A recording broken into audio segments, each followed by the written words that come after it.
Hello, athletes, and welcome to another athlete mini session. My name is Cara Miller. I am your campus dietitian, and I'm so excited tonight to talk with you about meals and snack timing.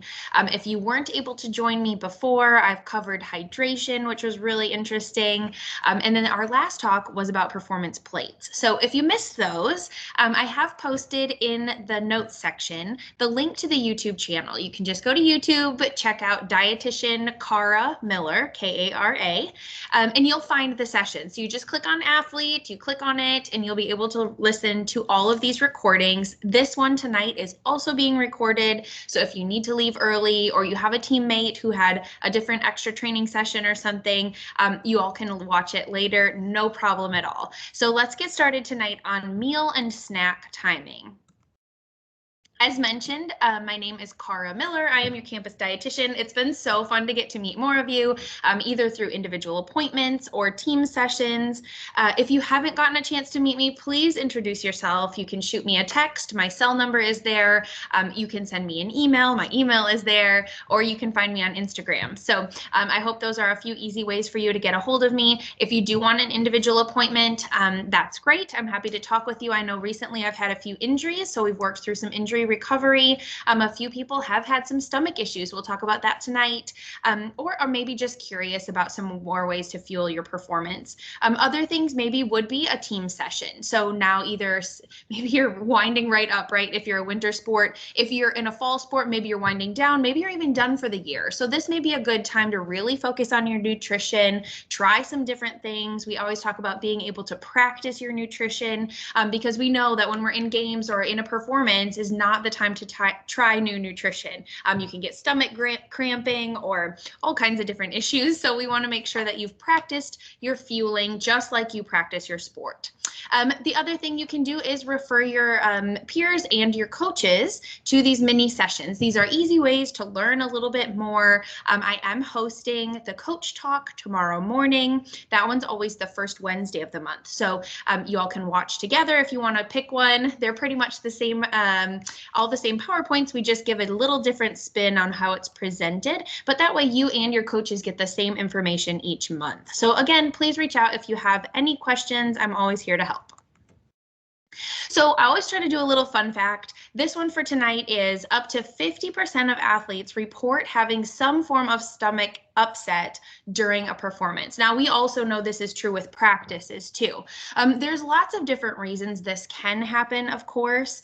Maybe it's something like an actual stomach issue, and we always want to refer to our gastroenterologist or our GI specialist if you're having any stomach upset. Maybe you truly have a diagnosed food allergy. That would be another reason. However, most of the time, it really is our timing of nutrition. Maybe you're eating something at the wrong time. Maybe it's a food that isn't going to sit super well with you. So just making sure that we look at our meal timing can make a big difference with stomach upset. And of course, when you perform, especially, you might get some extra stomach upset because you're nervous, right? Or maybe you're really excited. One of my biology teachers in high school told me that nervousness and excitement are actually the same physiological emotion. It's just how we interpret it. I actually don't know if that's science-based, but I always took it. I thought, maybe I'm just super excited. So maybe you can think about that too.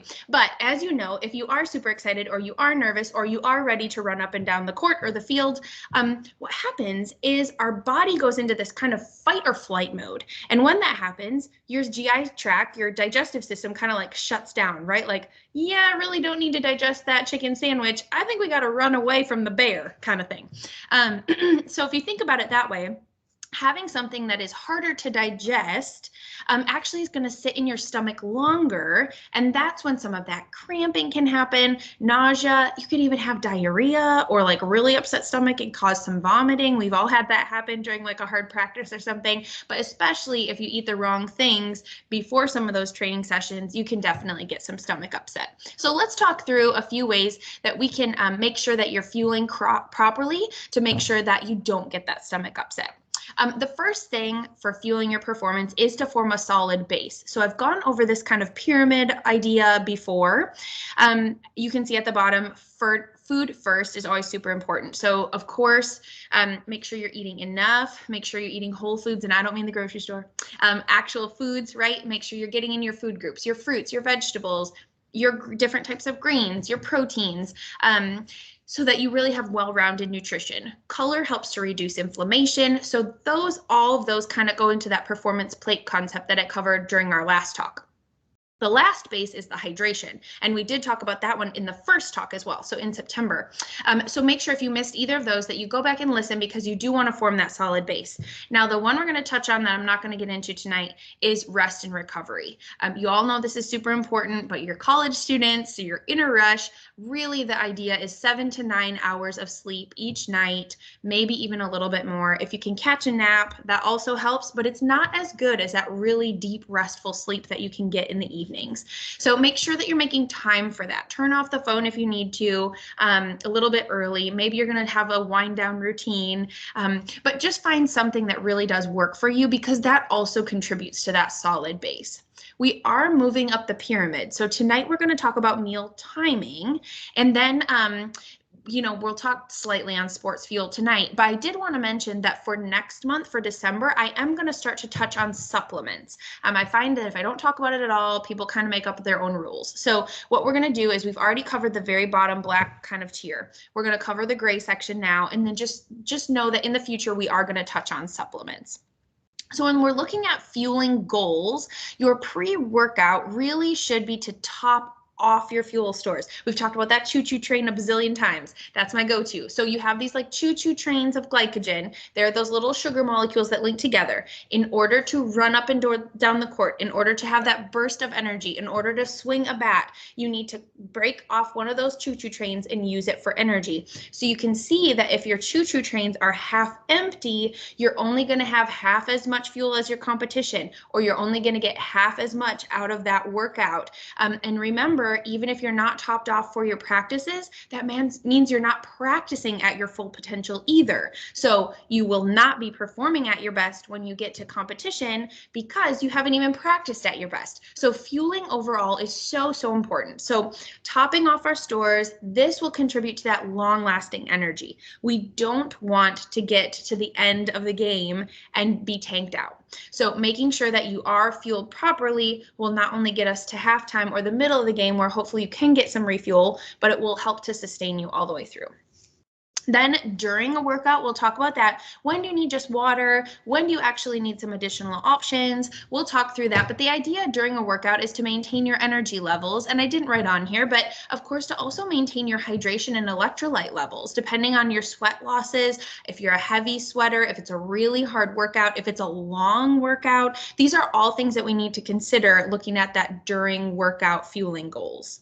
Then after your post-workout is to really refuel. So we want to replenish our fuel stores. And what this does is it kicks off our recovery. We're looking to build muscle. In order to do that, we need to have enough energy so that our body doesn't use that protein as a form of energy. That protein that's consumed is then going to build the muscle, those like building blocks. When you build those blocks, that's actually our choo-choo train cars. So remember, we said we have to have all our train cars full, but if you don't have that muscle, you're not going to hold it as well. So it really does all tie together. So let's just look at the overview. For those of you who missed the session last time, or just for a good refresher, we have this little circle right at the top. 3 to 4 hours before a competition, you really do want to make sure you have a full, complete meal. This can include some of those complex carbohydrates or carbohydrates that are a little harder to digest. It really just depends on the person and how long it takes them to digest their foods. So what the idea is that the closer you get to your training session or your competition, the easier it needs to be to digest. So when we have those 3 to 4 hours before, we really can have a complete meal. Half of your plate should be those carbohydrates, again, to refuel your muscles. The protein needs to be there as well. This helps to get you to your competition. It actually helps to slow the absorption of the nutrients just a little bit, and also top off your protein stores. The other thing that we need on that plate is color. Color helps reduce inflammation. It helps to fill us up. It has that good fiber. It's going to keep us full, help our digestive tract if done correctly. And then, of course, those healthy, nice fats as well to help round it out. The idea, though, is that the closer we get to competition, the less fiber, the less fat, and a little bit less of the protein. So again, right when you get up to training, it's going to be mostly carbs. So let's look at this 1 to 2 hours before. 1 to 2 hours before is really going to be more carbohydrates. So you can see here, this one has like a piece of toast with peanut butter and a sliced banana. So if you've got a training session, we'll go over plenty of examples at the end. But if you've got like a 7 a.m. training session, you are not going to be getting up 3 to 4 hours ahead of time. So we'll talk about how we can utilize that. But if you've got an hour, you may have a piece of toast with some peanut butter and a banana. Why does that work? Well, it's easier to chew, so it's easier to digest. That banana is not like spinach and beans and brown rice, right? All of that takes a lot to chew. It takes longer to digest because it does have the extra fiber in it.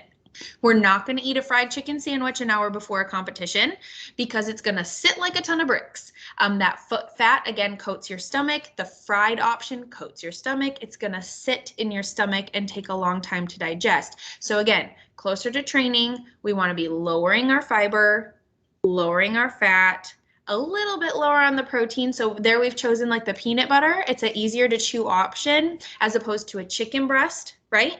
And then lots of carbs, because again, we're just trying to top off those little choo-choo trains so you're ready to play.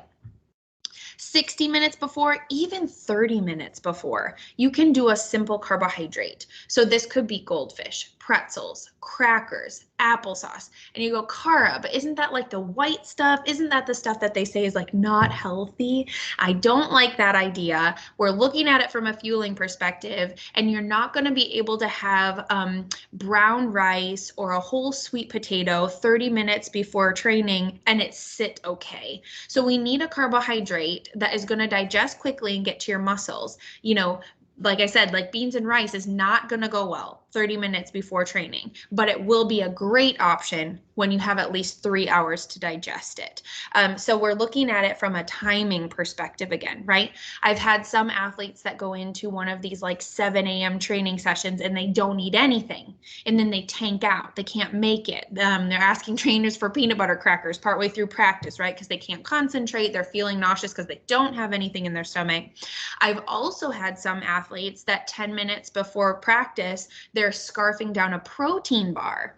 Now, we just said that those high protein options sit a little heavier in your stomach as well. So the closer you get to the training, the less amount of protein. So you'd be better off with actually like one of those chewy granola bars, like a chocolate chip granola bar or something, and an applesauce squeeze if you only have 30 minutes until your training session, because that protein bar is going to sit really heavy with you, and the granola bar with applesauce is going to go really easy. So you can see the easier we get to, or the closer we get to training, the easier it needs to be to chew. Then after your session, you really want to focus on refueling, getting in your energy back, getting the protein back, getting your hydration back. So people always ask, like, is chocolate milk as good as they say it is? And why is that? Doesn't it have sugar? And that actually is why. It has the right amount of carbohydrates compared to protein. We don't just want protein after a training session. It's good to have the combination because, like I said before, if you're only having the protein, what can happen is that your muscles actually need energy. Your body needs energy. And if you're only consuming protein, it's going to use the protein for energy, and the protein won't be left to rebuild your muscle stores. So the idea for most athletes is like, I want to build muscle, I want to build endurance and agility. Okay, great. If you're only having protein, you might not be getting enough energy. But the same is true, right? Like if you're only eating carbohydrates and no protein, then you won't get the build either. So that perfect combination involves both carbohydrates and a protein. If you don't like chocolate milk, you might try like a soy milk. I know I have some milk allergies. Maybe we have a lactose intolerant. Remembering that the almond milks, the coconut milks, all of those don't have any protein in them. So even though they might be chocolate, it doesn't have the protein. So I would recommend either a chocolate milk with dairy or a soy chocolate milk. If you don't like those, totally fine. What about peanut butter crackers? What about, even a couple slices of deli meat with a tortilla? Like that's really easy to absorb. Maybe it's a handful of almonds and an applesauce squeeze. There's different ways you can make that combination of carbohydrates and protein to get refueled properly. So let's take just a closer look one at a time. We're going to go through pre-workout, during, and post. So pre-workout, again, just kind of a refresher, a little bit more in depth. We're looking for more simple carbohydrates the closer we are to training, and trying to cut back a little bit on the protein, and for sure cut back on that fat and fiber. So again, 3 to 4 hours before, you can have a really nice rounded plate. Now, we did talk about in our performance plate session, if this is a pre-game meal, you might want to be just a little bit careful on the items that you're choosing, because it's not really a free-for-all as long as you're hitting the buckets, right? A turkey breast or chicken breast is probably going to go better than like a beef brisket or pulled pork or fried sandwich. Those are harder to chew, they're harder to digest, and like I mentioned with the fried option before, it's going to sit really heavy in your stomach. Maybe for your carbohydrates, you may want to choose a brown rice. Maybe you want a pasta. Maybe you want a roll or some kind of bread. Maybe it's a combination of the two. Maybe it's even like a Greek yogurt with some granola and berries, right, to give you that extra carbohydrate. And then a quarter plate color. So making sure, again, that you're getting in, especially some of those vegetables. If you're looking at vegetables, though, you can also look at those, right? So maybe like a cauliflower or broccoli, that's a gassy vegetable, so you may not feel super comfortable. If you have 3 to 4 hours, you may want to focus more towards something like a green bean, carrots, zucchini is a good one. You could use those potatoes there as part color, mostly carbohydrate. Salad, you know, those are good options as well, but I don't want a whole plate of salad with a little bit of chicken on it. It really needs to be half plate of carb, quarter plate of protein, quarter plate of color. So if it is a breakfast option, maybe you've got a tournament and you're not going to start till like 11, so you're out for breakfast. This could be a few eggs, maybe with a bowl of fruit, and you're going to do like maybe it is like a yogurt with some fruit and granola that hits all your carbs, and then you're going to do like a veggie omelet that hits the color and the protein. Do you see how you can kind of mix and match them? Maybe it's a breakfast sandwich, and then you're going to do like an applesauce and a glass of milk. That would be like a good kind of rounded option to get you the carbs, the protein, the colors. You can do it in a lot of different ways. 1 to 2 hours before, maybe you want to have something like a banana with a glass of milk or chocolate milk. Maybe you're going to do a waffle with some peanut butter on it. This is a great one for breakfast. If you're running out the door, a bagel or waffle with peanut butter on it on a way to an early practice, that works really well. Maybe it's a peanut butter and jelly sandwich. It doesn't have to be for lunch, you know, and don't always think about breakfast foods for breakfast and dinner foods for dinner. You really can mix and match them however you would like. And then the closer we get, again, the easier it needs to be to digest. So less than 60 minutes before, especially if it's 30 minutes before, something super easy. Maybe it's applesauce, maybe it's animal crackers, pretzels. Dry cereal is a common one. If you like the Welch's fruit snacks or some kind of fruit snack, those are okay. And you're like, fruit snacks? Well, maybe it's not like your perfect choice, but it is a quick sugar option that's going to top off your stores. And it is easy to digest, and it's not going to sit heavy in your stomach. If you do find that you get diarrhea really close to competition, some of these really simple sugars like the fruit snacks might actually enhance that diarrhea. So I wouldn't recommend it. You may want to try a fig bar or an applesauce squeeze. Those with less sensitive of a stomach, it would work just fine. So really finding what works for you. And again, we have to practice our fuel like we practice our sport. So making sure that you're allowing yourself time to practice that is really important. The next one we're moving on to is during your workout. So during your workout, we do want to consider how long are you going to be there? Is you're just like out for batting practice? You probably just need water. Maybe you're going to your lift, maybe just need water. But they're too thinking, okay, have I just been at a 2-hour cardio conditioning practice and I'm going into the weight room? You may need, go back here, one of these quick carbs. You may need a handful of pretzels and raisins on your way into lift, or an applesauce squeeze on your way into lift if you're having a practice first straight into lift. If it's longer than an hour, you know, maybe we're looking at like 45 minutes to 75 minutes or so, we might want a few of these additional options to make sure that we're not only replacing some of our fluids, but also the carbohydrates and also the electrolytes. And so we did talk in the hydration one, like, is Gatorade really something we should do, or Powerade something we should do? There are opportunities for us to use that correctly for it to really fuel your performance. And so this might be the opportunity. If it is more like 45 minutes to 75 minutes, you may want to consider something like a Gatorade. You could just do applesauce with some water, but you are missing the sodium there. Maybe a handful of pretzels. some dehydrated fruit. That's like a dehydrated mango picture there. There are other things you can add as well. It just depends on what you have access to, what your team has access to, what the team budget is, all the things. So what your budget is. So just looking at that, you know, there's the Cliff Blocks are good for like a little energy. They have the carbohydrate and a little electrolytes as well as these Huma energy chews or squeeze pouches. There are some hydration packets that also give both electrolytes and some carbohydrates. So just kind of considering what you're working with here. And if it is longer than that, most of our like kind of start-stop sports, like maybe it's soccer right now, you're headed into tournament. Now we've got basketball picking up. So these would be opportunities that, you know, every maybe 20 minutes, 30 minutes, have like 3 big gulps of your Gatorade, or have a handful of crackers or pretzels during your halftime. Just again, to kind of replenish you before you go back out again. Maybe it is again, like an applesauce squeeze, a half a banana. There's a reason why, like when you do like a half marathon or full marathon, you see those like big tables with like the orange slices and the half bananas and applesauce squeezies and some of these like chews or goo packs. Like they're out there for a reason. So when we're looking at something like that, that maybe it is one of those like kind of half marathons, maybe you're long distance cross country or something like that. You've got 1 to 3 hours of training. Maybe it's something long. You've got a couple hours, you know, hour and a half for your soccer, maybe go into extra time. So just making sure that you do refuel yourself during your performance. So not only your water and your fluids, but so you have energy to sustain yourself. You need to keep replenishing those carbohydrates so you have energy to pull from. You don't want to be dragging towards the end. And again, remembering that this not only contributes to energy, but also focus. You want to make smart decisions, quick decisions, but also have the energy to do it. Post-workout, it's all about recovery. So we have here refuel your muscles with carbohydrates.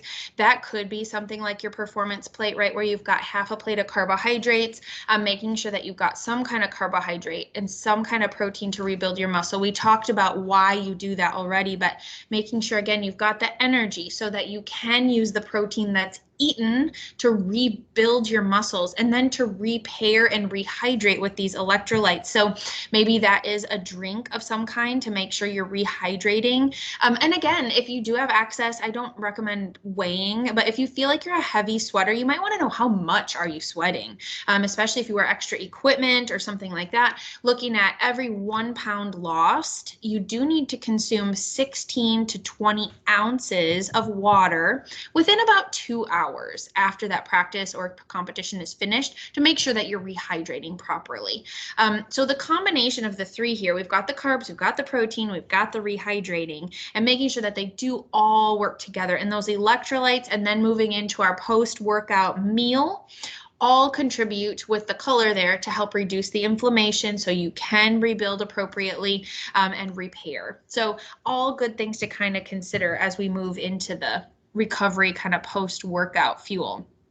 So here's a little example of ways you could do that within 15 to 30 minutes. I call it a fuel 15, you know, few different places call it something else, but really trying to get something in within about those 15 minutes. Your heart is pumping, your hormones are kind of saying like, you know, we're ready, we're ready. Your muscles are saying, feed us, and your body is really craving some of that water. So if you can utilize that 15 minutes, it really does help you repair quickly.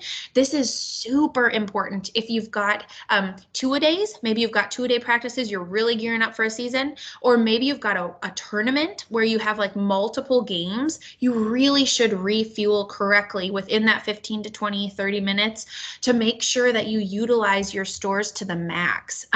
Otherwise, you're going to be, remember we talked about those choo-choo trains, if you don't recover right away, you're going to be half empty. And when you got a tournament weekend, you don't have time to catch up. So just reminding you, or you've got these like multiple practices going right into a season, you've got to allow yourself some time again to refuel, rebuild, rehydrate. So take that time, 15 to 20 minutes, to really jam pack it. Maybe it's a chocolate milk, maybe it's oranges, again, peanut butter crackers, peanut butter pretzels, a Greek yogurt with some granola on it. Maybe it's a handful of almonds with an applesauce squeeze.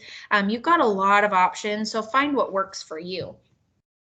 The other thing I want to mention here is that sometimes athletes say like, I really don't feel like eating anything after practice. It was a hard practice. I really don't feel like anything.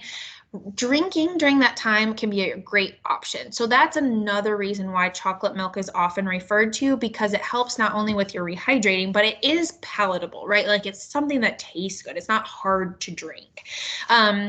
So again, turning to some of those liquid options might be a little bit easier too.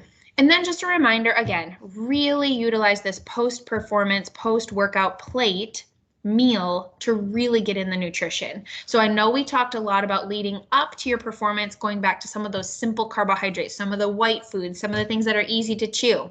After your workout, this is the perfect time to really get in those great proteins, lots of whole grains, your sweet potatoes, anything with lots of color, regular potatoes, pasta, and lots of color. So fruits, vegetables, every different color has a different key nutrient. So make sure that you're utilizing all those colors really well to help reduce inflammation and recover you really quickly. I'm trying to see if there's anything that I missed. I think we're doing pretty well here. So let's go through a couple examples. If you have a morning practice, you may say it's like 7 a.m. and that's like wishful thinking, right? I know some of y'all start at like 5:30 or 6. So let's just say it's 7, just like for ease of it. Maybe 5:30, you're going to get up. Again, wishful thinking maybe, but I'm trying to give you a little buffer here. So 5:30, you're going to get up. You're going to have a mini breakfast. Maybe this is something like a peanut butter sandwich, and make sure you drink your water. So when we're doing these pre-game meals, pre-practice meals, make sure, again, you're hydrate. Super important to make sure you're getting enough water. We covered that in the hydration talk, but take your weight, divide that number by 2. Everybody got it? Take your weight, divide it by 2. Okay. That number is the amount of ounces of water you need to consume each day at a minimum, without practice, without sweat losses. So most of you are probably more than 64 ounces a day. So kind of consider that as you're going through those big Gatorade, Powerade bottles. Those are about 32 ounces. Most of you need at least 3 of those a day. Our bigger gentlemen or any of your high sweat sports are going to need 4 a day. So make sure that you're considering that when you're also planning out your meals. Then again, the closer we get to training, the easier it needs to be to digest. So maybe an hour before, have a handful of raisins or some kind of dehydrated fruit. They make those really nice like fruit strips now, the little dehydrated fruit. They come like a really nice, it's like a fancier fruit roll up. Maybe I'm aging myself here, but I know when I was like younger, we always had like the fruit roll up kind of thing. But now they're like a fruit strip, and it's actually just dehydrated fruit. So that's an awesome choice. Then you have your training. Then we're making sure that we have that recovery breakfast within a couple hours. So ideally you would have, something 15 minutes after training session, maybe a chocolate milk, something from your fueling station, but don't forget to hit up the calf before breakfast closes. Try to get there before 9:30 or whatever time your calf closes for breakfast so that you can get a really nice breakfast recovery. So here I put just your Greek yogurt, some fruit and granola, and then having either a waffle or toast with peanut butter and banana. Also try to choose something continental just in case your breakfast ends a little early in the dining hall. That can be an easy option for you to add. Maybe you add in an optional snack around 11, something like a hard-boiled egg, and then don't forget to have lunch. So this is another thing, right? We talked about the meals and meal timing, but you really have to make sure that you're getting in something really regularly. So snack around 11, full lunch around 1 o'clock. Again, trying to eat every 2 to 3 to 4 hours, depends on where you're at, how many practices you're having, what those intensity is of those training sessions. So it kind of depends on the person, but just trying to give a rough overview here. And then snack at 3:30, dinner at 6, optional late night snack. I do highly recommend a late night snack if you have an early morning training. So say you are starting at 5:30 or 6, optimize your nutrition by getting in a well-rounded late night snack. So important. Greek yogurt is super nice snack if you tolerate dairy, because it has a whey protein, which is kind of a fast-acting protein, gets to the muscles really quick for recovery. But it also has casein in it, and casein is a little slower, more well-rounded protein, so that's going to work for you all overnight. But the nice thing about that Greek yogurt is hopefully you're adding some fruit or granola, but already in it, that milk has some carbohydrates as well. So that can be a great fueling source as well as recovery option for a late night snack. So I am always recommending Greek yogurt late at night, but if you can't get that in, we can come up with other things. But I do think that this is a great opportunity for you if you have an early early morning practice, remind your teammates like, hey guys, did you set your alarm to make sure you get a snack? Have a snack before bed, have a snack before bed. That no eating after 7 bogus that's like on the news or whatever does not pertain to you. Make sure you all are eating before you go to bed. It really will help in your recovery and help fuel you for the next day. That doesn't mean you shouldn't eat anything before your training session, but it does give you a little bit more of a buffer, so you could have an applesauce squeezing granola bar and kind of run off to practice. What about an afternoon practice or training session? This might look more familiar for you, especially if you're starting a game at like 3 or 4 o'clock. I know some of ours are now starting at 4, something like that. Maybe some guys are later night or something, that's fine, but I just wanted to give you an afternoon session as well. So again, maybe you're getting up at breakfast, have an 8 a.m., 10 a.m. snack, again, kind of taking the like 2 to 3 hour chunk. 12 o'clock lunch, pre-workout snack at 2:30, so that at your training session, you're ready to go. So again, kind of count back your training session, count back at least 3 to 4 hours. That's where your meal is going to be. Then about, 30 minutes to an hour before, you want to make sure you top off with a snack. If it's been more than an hour, hour and a half, you probably do need a little bit of a snack before the training session. Then a recovery, of course, a recovery snack, making sure that you try to fuel 15 as best you can, but you may not be hungry for dinner. Like y'all eat so late. Most of my athletes are talking about like, yeah, we go to the calf around 7, we get our dinner. So if you have training at 3, you're not ready for dinner at 5 o'clock. So not only do you need that fuel 15, but you need a recovery snack. So that might come about 5 o'clock. Then you're actually going to go for dinner at 6, 6:30, 7. And then again, utilize that evening snack is a good option. So I hope you learned a lot. I hope that you give a better idea about meal timing. Again, the closer it is to competition, the easier it needs to be to chew, so the easier it is to digest. I really think that will help with tolerance so that we're not getting those upset stomachs. But if you're still having trouble, that is a perfect opportunity to reach out to me. My contact information is at the bottom here, and I'm happy to set you up with an individual appointment. If a few of you are having similar symptoms and you're already talking about it, feel free to get a small group together. I can come talk to a small group. I'm also happy to talk to teams. So I did want to remind you that the next session we're going to have is on supplements. It will be the first Tuesday of each month, with this coming month is going to be, let's see, December 7th. So the first Tuesday of December is December 7th, and that's going to be at 7 p.m. Central, 8 p.m. Eastern, and you can click the link in your email, or if you're unable to watch live, don't forget to check out the recording on the YouTube channel. Have a wonderful night, and I'll hop off of this so I can see if we have any questions.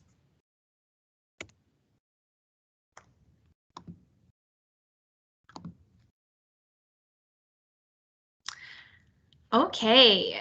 I don't see any questions, but I did really want to repost some of the notes. So I do have some downloadable resources as well as my contact information, and I also put a link to my PowerPoint slides.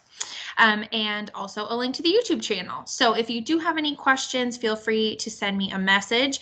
Otherwise, hopefully you'll find the additional information you need in the chat.